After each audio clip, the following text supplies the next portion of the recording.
কবরের মধ্যে বিশাল আকারের লাইট টানাই, এমনকি বিভিন্ন জায়গাতে কবরে মশারিও টানাই, আছে কিনা বলেন?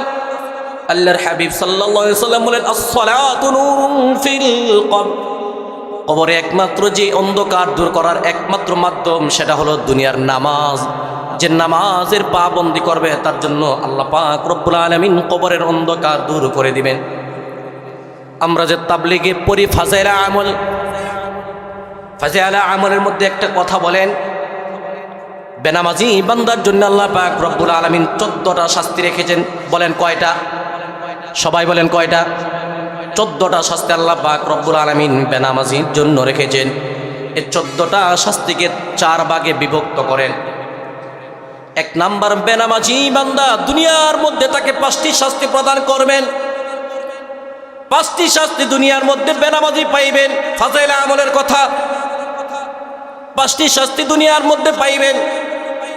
1 নাম্বার, বেনামাজি বান্দা তার জীবন থেকে আল্লাহ পাক বরকত উঠাই নেবেন, কোনো কাজে বরকত পাইবে না।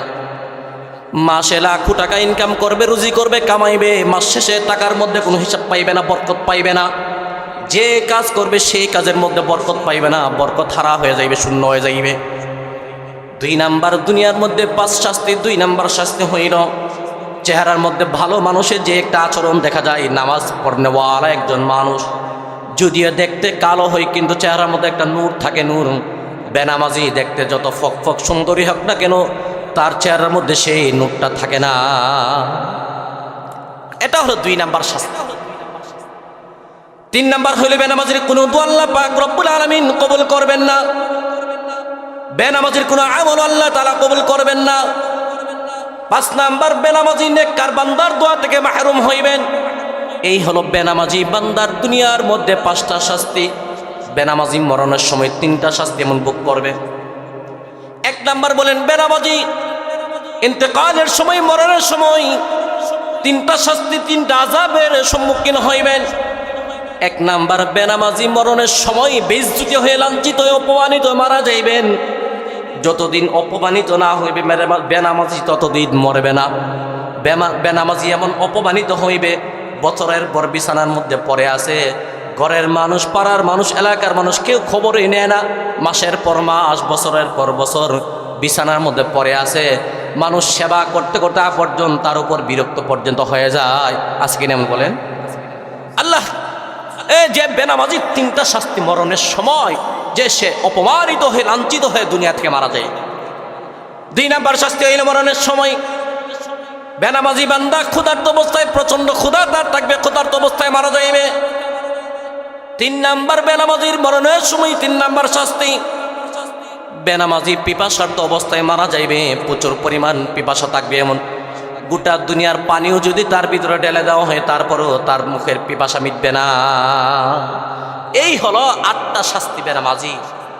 5টা হলো দুনিয়াতে এবং মরণের সময় 3টা, আর বাকি 6টার মধ্যে 3টা হলো কবরের জগতে আর হাসরের ময়দানে 3টা। কবরের জগতে 3টা বেনামাজির শাস্তি। 3 শাস্তির 1 নাম্বার বলেন, 1 নাম্বার শাস্তি বলেন বেনামাজির কবরের মধ্যে আল্লাহ পাক রব্বুল আলামিন তাকে আযাব প্রদান করাইবার জন্য, শাস্তি দেওয়ার জন্য তার কবরটাকে একদম সংকীর্ণ করে দিবেন। 2 নাম্বার, আল্লাহ পাক রব্বুল আলামিন তার কবরে আযাব দেওয়ার জন্য জাহান্নামের আযাবের ব্যবস্থা করবেন, আগুনের ব্যবস্থা করবেন। 3 নাম্বার বলেন আল্লাহ পাক রব্বুল আলামিন 2 নাম্বার কর্মসূচি হলো যে আমলে সালেহতে করবা, করতে গিয়ে বাড়াবাড়ি করবা না তোমার রবের সাথে। ওয়ালা ইউশরিক বিইবাদাতি রাব্বিহি আহাদা, তুমি তোমার মালিকের সাথে, তুমি তোমার প্রভুর সাথে কখনো কোনো পন্থায় কোনোভাবে কাউকে শরিক করা যাইবে না। পড়েন নাউযুবিল্লাহ, যে শরিক করতে পারবা না। আল্লাহর সঙ্গে যদি জান্নাতে মোলাকাত পেতে চাও, জান্নাতে সাক্ষাৎ পেতে চাও, করণীয় হলো, একটা হলো করণীয় আমলে সালেহ, আরেকটা বর্জনীয় শিরিক করবা না, শিরিকের মতো জঘন্য অন্যায় লিপ্ত হইবা না। মুআয ইবনে জাবাল রাদিয়াল্লাহু তাআলা আনহু, রাসূল করিম সাল্লাল্লাহু আলাইহি ওয়াসাল্লামের বিশিষ্ট সাহাবী মুআয ইবনে জাবাল রাদিয়াল্লাহু তাআলা আনহু বলেন, আল্লাহর হাবিব সাল্লাল্লাহু আলাইহি ওয়াসাল্লাম আমাকে 10টি ওসিয়ত করেছেন। وعن معاذ بن جبل رضي الله عنه قال أوصاني رسول الله صلى الله عليه وسلم বিআশারি কালিমাত।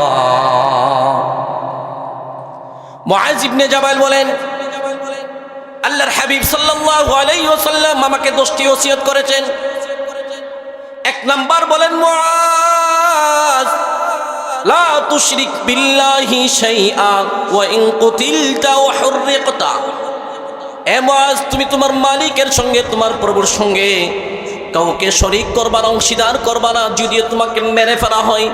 ওয়া ইন কুতিলতা ওয়া হুররিকতা, এ মুআজ, যদি তোমাকে মেরে ফেলা হয়, কেটে টুকরো টুকরো করা দেওয়া হয়, আগুনের মধ্যে পুড়িয়ে নিমজ্জিত করা দেওয়া হয়, তারপরে তুমি তোমার মালিকের সঙ্গে কাউকে শরীক করবা না। তুমি মরে গেলে মরে যাইবা, তারপর কোনোভাবে বাঁচার জন্য তোমার মালিকের সাথে কাউকে শরীক করবা না। আল্লাহ তাআলা কুরআনুল কারীমের হিফজুল কোরআন 5 নম্বর পারা 3 নম্বর পৃষ্ঠা সূরাতুন নিসার 36 নম্বর আয়াতে কারিমায় আল্লাহ তাআলা বলেন, ওয়া'বুদুল্লাহা ওয়া লা তুশরিকু বিহি শাইআন ওয়া বিল ওয়ালিদাইনি ইহসানা। আল্লাহ পাক রব্বুল আলামিন বলেন, দুনিয়ার মানুষ আল্লাহ পাকের ইবাদত করবা, গোলামি করবা, দাসত্ব করবা। তবে আল্লাহ পাকের ইবাদত করতে গিয়ে, গোলামি করতে গিয়ে যদি এমন না হয়ে যায় তুমি তোমার মালিকের সঙ্গে কাউকে শরীক করবা না, অংশীদার বানাইবা না, অংশীদার সাব্যস্ত করবা না। একই সূরার মধ্যে কি পারে আল্লাহ তাআলা অন্যত্রে বলেন, ইন্নাল্লাহা লা ইয়াগফিরু আন ইউশরাকা বিহি ওয়া ইয়াগফিরু মা দুনা যালিকা লিমান ইয়াশা। আল্লাহ তাআলা বলেন, দুনিয়ার কোনো মানুষ যদি শিরিকের মতো জঘন্য অন্যায় করে, আল্লাহ পাক রব্বুল আলামিন শিরিকের জঘন্য অন্যায় মাফ করবেন না, শিরিকের গুনাহ মাফ করবেন না। অন্য গুনাহ ইচ্ছা করলে আল্লাহ তাআলা ক্ষমা করতে পারেন, ক্ষমা করে দিবেন, কিন্তু শিরিকের মতো জঘন্য গুনাহ আল্লাহ পাক মাফ করবেন না।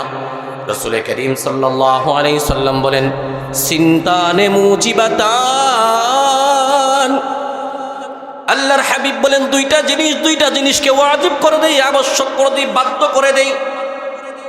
আবার সাহাবী প্রশ্ন করলেন, ইয়া রাসূলুল্লাহ, সুইলান নবী সাল্লাল্লাহু আলাইহি ওয়াসাল্লাম, মাল মুজিবাতান।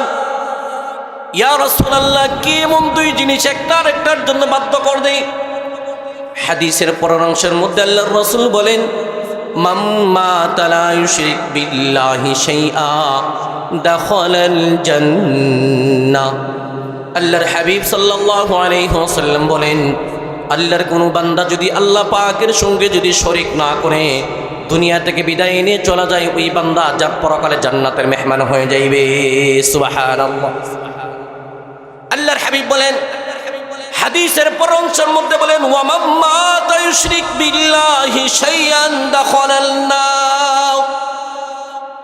আল্লাহর হাবিব সাল্লাল্লাহু আলাইহি ওয়াসাল্লাম বলেন, আবার হাদিস পক্ষান্তরে যদি কেউ যদি আল্লাহ পাকের সঙ্গে যদি শরীক করে কেউ যদি মারা যায়, আল্লাহর রাসূল সাল্লাল্লাহু আলাইহি ওয়াসাল্লাম বলেন, ওই বান্দা সে মরার পরে তার পরকালে জাহান্নাম সে নিজের জন্য আবশ্যক করে নিল। দুইটা জিনিস ওয়াজিব। এক নাম্বার, কেউ যদি শিরিক না করে মারা যায় জান্নাত তার জন্য ওয়াজিব। বিপরীত হলো, কেউ যদি শিরিক করে মারা যায় জাহান্নাম তার জন্য ওয়াজিব। বলতেছিলাম আল্লাহর হাবিব বলেন, বিআশারি কালিমাত, 10 কথার এক কথা বলেন, লা তুশরিক বিল্লাহি শাইআ ওয়া ইন কুতিলতা ওয়া হুররিকতা। রে মুআজ, তোমাকে যদি কেউ মেরে ফেলে, তোমাকে যদি কেউ হত্যা করে ফেলে, আগুনে যদি পুড়িয়ে দেই, তারপর মালিকের সঙ্গে তোমার প্রভুর সঙ্গে কাউকে শরীক করবা না। শিরিকের অনেক প্রকার আছে, অনেক প্রকার। তোর মধ্যে এক প্রকার হলো লোক দেখানোর জন্য ইবাদত করে, মানুষের মনোরঞ্জন করার জন্য। একজন মানুষ আমাকে খুব বেশি ইবাদত করনেওয়ালা বলবে, আমাকে খুব বড় ব্যক্তিত্ব বলবে, আমাকে মানুষ খুব ভালো মানুষ বলবে, এই জন্য মানুষকে খুশি করার জন্যে, অথবা সমাজের মানুষের কাছে ভালো সাজার জন্যে, সমাজের মানুষের কাছে সম্মানের পাত্র হওয়ার জন্যে ইবাদত বন্দি, অর্থাৎ লোক দেখাইবার জন্য যে ইবাদত করে, এটা এক প্রকারের শিরিক। যাই হোক, বলছিলাম আল্লাহর হাবিব বলেন, 10 কথার এক কথা বলেন, শিরিক করবা না। 2 নাম্বার বলেন আল্লাহর হাবিব সাল্লাল্লাহু আলাইহি ওয়াসাল্লাম বলেন, ওয়ালা তাউক্কাদনা ওয়ালিদাইক। ইন্না মারুকান তাখরুজা মিন আহলিকা ওয়া মালিক। আল্লাহর হাবিব বলেন, মুআজ, 2 নাম্বার, নিজের মাতা পিতার অবাধ্য হইবা না, মা বাবার অবাধ্য হইবা না। যদিও মা বাবা তোমাকে এমন বলে ঘর থেকে বের করে দেয়, তোমাকে যদি মা বাবা যদি তাদের সম্পত্তি থেকে যদি তোমাকে বঞ্চিত করে, মাহরুম করে, পরিবার পরিজনের সাথে সবার সাথে যদি সম্পর্ক ছিন্ন করার হুকুম তোমাকে দেয়, তারপরেও তুমি তোমার মা বাবার সঙ্গে নাফরমানি করবা না। আমার দেখা একদম শোনা, নিজে জানাজায় অংশগ্রহণ আমি করেছি। এমন বাবা মরার আগে বাবার কাছ থেকে, সন্তানের কাছ থেকে বাবা এমন পরিমাণ কষ্ট পেয়েছে, কষ্ট পাওয়ার পরে বাবা মরণের আগে পাড়া প্রতিবেশী যারা বলেছে, আমি যদি মারা যাই, আমি মারা গেলে আমাকে এমন জায়গার মধ্যে আমার লাশটা ধোয়াইবা, গোসল করাইবা, আমাকে আমার বড় ছেলে বাড়িতে যেন আমার গোসলের পানিটা পর্যন্ত না পৌঁছে। কি বলেন, কি পরিমাণ কষ্ট পাইছে মনে করবেন। বাবার কাছ থেকে কি, সন্তানের কাছ থেকে বাবা কি পরিমাণ কষ্ট পাইলে এই কথা বলতে পারে। আমি নিজেই জানাজাতে অংশগ্রহণ করেছিলাম। আমাদের ব্রাহ্মণবাড়িয়া জেলারই এক গ্রাম, নাম বললে অনেকেই চিনে ফেলবে। বলছে আমাকে এমন জায়গাতে ধোয়াইবা যেন আমার 1 ফুটা পানি পর্যন্ত আমার বড় ছেলের বাড়ির আঙ্গিনাতে না ঢুকে। এত পরিমাণ কষ্ট পাইছে বাবা সন্তানের কাছ থেকে। কি পরিমাণ কষ্ট পাইছে, কষ্ট পাওয়ার কারণে এই কথা বলতে বাধ্য হয়েছে। রাসূল করিম সাল্লাল্লাহু আলাইহি সাল্লাম বলেন, আরে মুআজ, 10 কথার 2 নাম্বার হইল আল্লাহর রাসূল বলেন, মুআজ, বাবা মার নাফরমানি করবা না, নাফরমানি করবা না। যদি তোমাকে তারা ঘর থেকে বের করে দেয়, মাল থেকে সম্পদ থেকে যদি তোমাকে মাহরুম করে দেয়, বঞ্চিত করে দেয়, পরিবার পরিজন সবার সাথে যদি সম্পর্ক ছিন্ন করে দেয়, তারপর মা বাবার সঙ্গে মাতা পিতার সঙ্গে নাফরমানি করবা না, তাদের অবাধ্য হইবা না।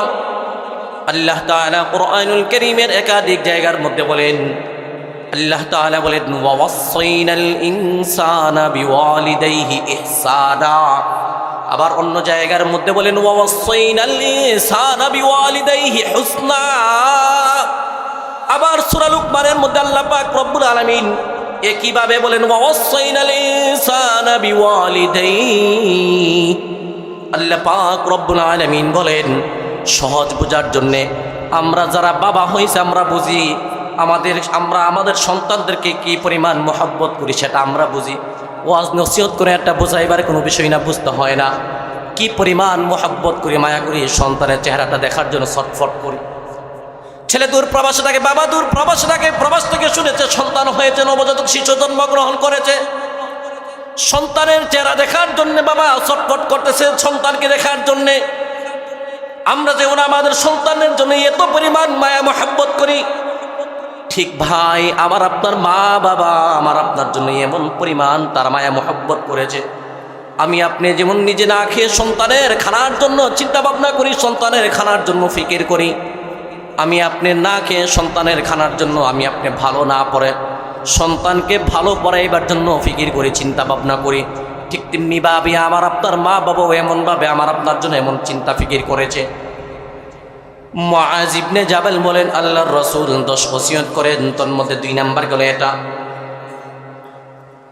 3 নাম্বার আল্লাহর হাবিব সাল্লাল্লাহু আলাইহি সাল্লাম হাদিসের 3য় অংশের মধ্যে বলেন, ওয়ালা তাতরুকুন্না সালাতাম মাকতুবাতাম মুতাআম্মিদান فإن من ترك صلاة مكتوبة متعمدا فقد برئت منه ذمة الله।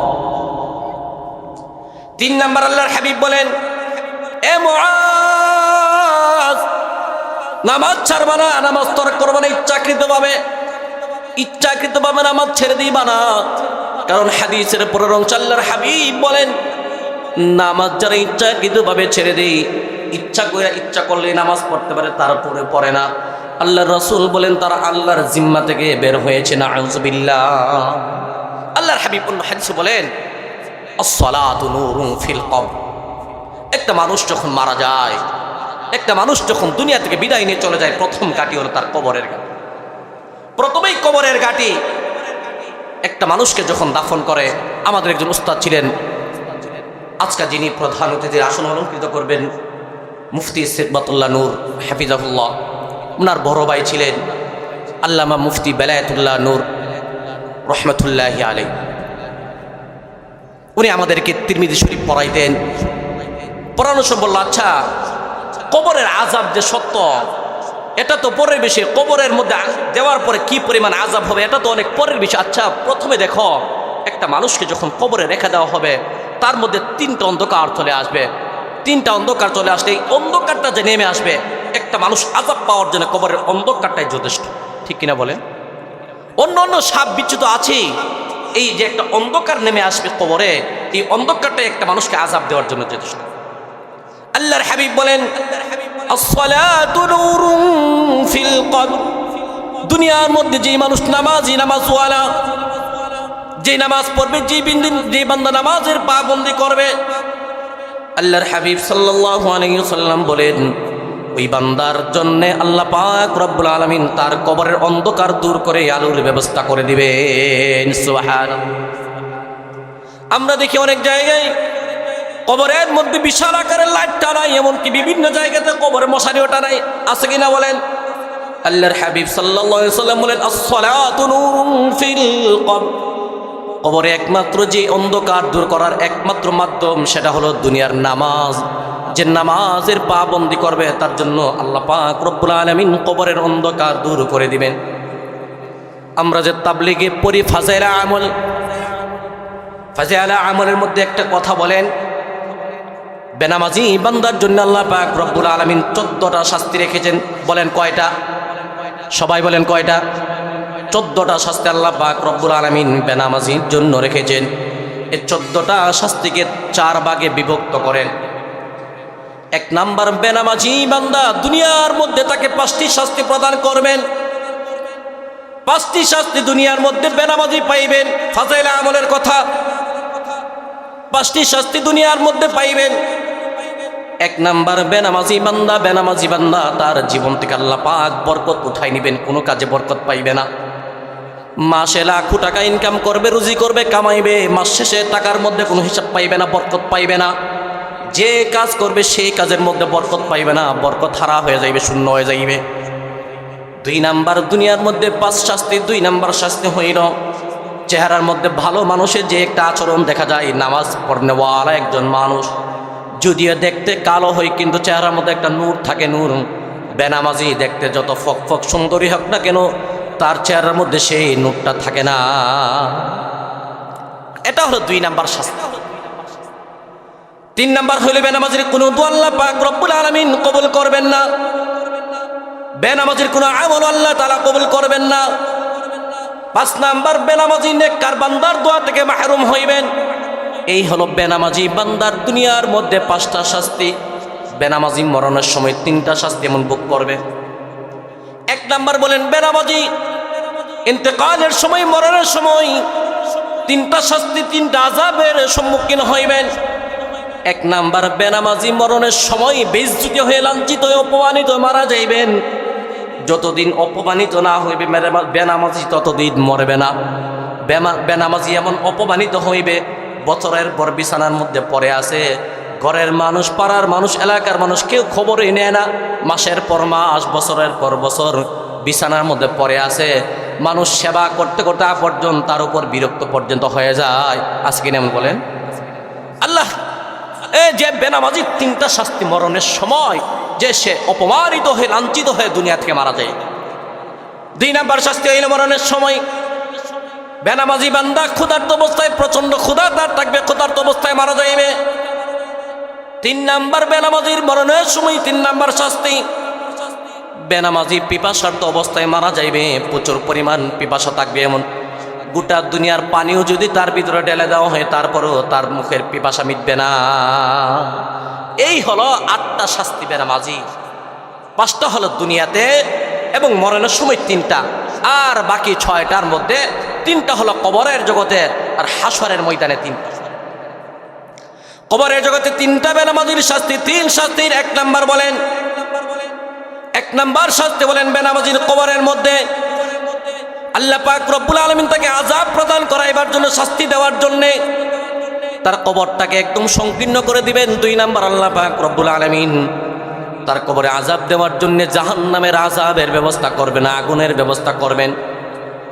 3 নাম্বার বলেন আল্লাহ পাক রব্বুল আলামিন তার কবরে আযাব দেওয়ার জন্য বিষাক্ত সাপ রেখে দিবেন।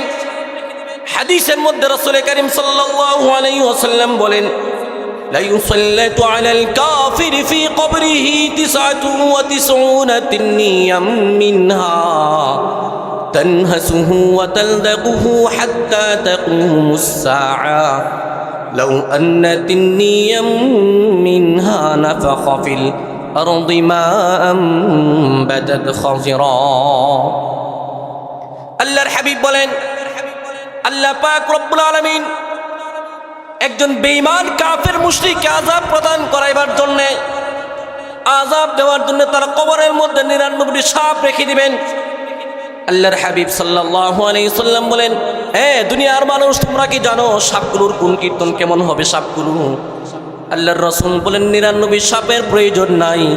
একটা সাপ যদি দুনিয়ার মধ্যে যদি একবার যদি শ্বাস ফেলতো, তার বিষাক্ততার কারণে দুনিয়ার মধ্যে একটা গাছপালা কোনো কিছু জন্ম নিত না। জাহান্নামের আযাব বা কবরের সাপের কথা তো পরে আমরা গত 1 বছর পূর্বে আমরা শুনেছিলাম রাসেল ভাইপার নামে সাপ। কি বলেন, শুনেন নাই? কথা বলেন, শুনেন নাই? পুরা দেশের মানুষ, পুরা এলাকার মানুষ, পুরা মহল্লার মানুষ, পুরা জেলার মানুষ আতঙ্কিত। আইরে একটা কি সাপ!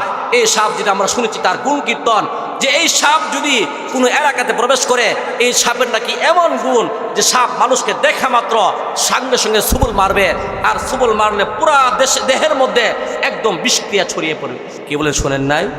একটা সাপের এমন রাসেল ভাইপার সাপের কথা শুনে কোনো এলাকার যদি ঢুকে, এলাকার মানুষ, পুরো এলাকার মানুষ আতঙ্কিত। এমনকি জেলার মধ্যে যে ঢুকেছে জেলার মানুষ পর্যন্ত আতঙ্কিত হয়েছে। গুজব না বাস্তব সেটা অন্য বিষয়, কিন্তু আতঙ্কিত হয়েছে সবাই। অথবা তার বিপরীত আমরা দেখি কোনো ঘরে যদি বা কোনো মহল্লায় যদি বিষাক্ত সাপ থাকে, এই মহল্লা দিয়ে আসা যাওয়া করতে মানুষ খুব সচেতন, খুব সতর্ক, একজন একজনকে সতর্ক করতে থাকে, এই নিয়ে আসো না, রাত্রি বেলা আসা যাওয়া করলে এদিক দিয়ে খুব সাবধানে আসবা, খুব সাবধানে এদিক দিয়ে আসা চলাফেরা করবা, কারণ আমি বিশাল বিষাক্ত একটা সাপ এখানে দেখেছি। একজন মানুষ আরেকজনকে সতর্ক করে। অথচ কবরের মধ্যে যে সাপ, কবরের মধ্যে সাপ, রাসূল হাদিসের মধ্যে বলেন, আল্লাহর হাবিব সাল্লাল্লাহু আলাইহি সাল্লামের কথাগুলো এত পরিমাণ সত্য। দিনের পরে রাত যে হবে সত্য, আবার রাতের পরে দিন যে হবে এটাও সত্য। হ্যাঁ, দিনের পরে রাত হবে এটার মধ্যে সন্দেহ থাকতে পারে, কিন্তু রাসূল করিম সাল্লাল্লাহু আলাইহি সাল্লাম কথার মধ্যে এই পরিমাণ সন্দেহের কোনো অবকাশ নেই। সুবহানাল্লাহ। তো বলতেছিলাম, কবরের মধ্যে এমন 3টা শাস্তি প্রদান করবেন, 3 শাস্তি কবরের মধ্যে প্রদান করবেন। সাপের মাধ্যমে আবার হাসরের ময়দানে 3 শাস্তি প্রদান করবেন। আল্লাহর হাবিব সাল্লাল্লাহু আলাইহি সাল্লাম হাদিসের মধ্যে বলেন, এ মুআজ ওয়ালা তাতরুকুন্না সালাতাম মাকতুবাতাম মুতাআম্মিদান ফাকাদ বানিয়াত মিনহু জিম্মাতুল্লাহ فإن من ترك الصلاة مكتوبة متعمدا فقد برئت منه ذمة الله। আল্লাহ রাসূল বলেন, মুআজ নামাজ ছাড়বা না কখনো, নামাজ কখনো ছেড়ে দিবা না। এই হাদিসের সর্বশেষ কথা হযরত এসে পড়েছেন অল্প সময়ের মধ্যে। আমি হাদিসের সর্বশেষ কথা বলছি।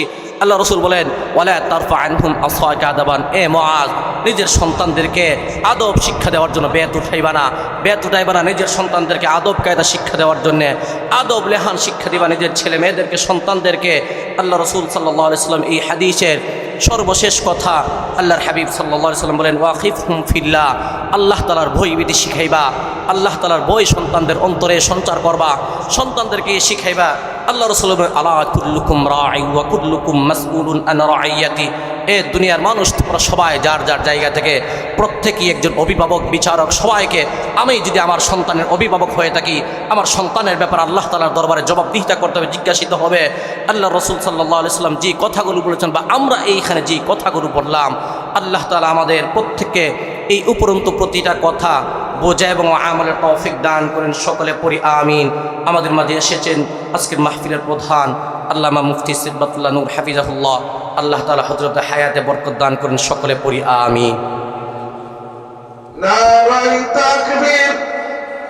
এই সবাই জোরে বলেন, জোরে বলেন, নারায়ে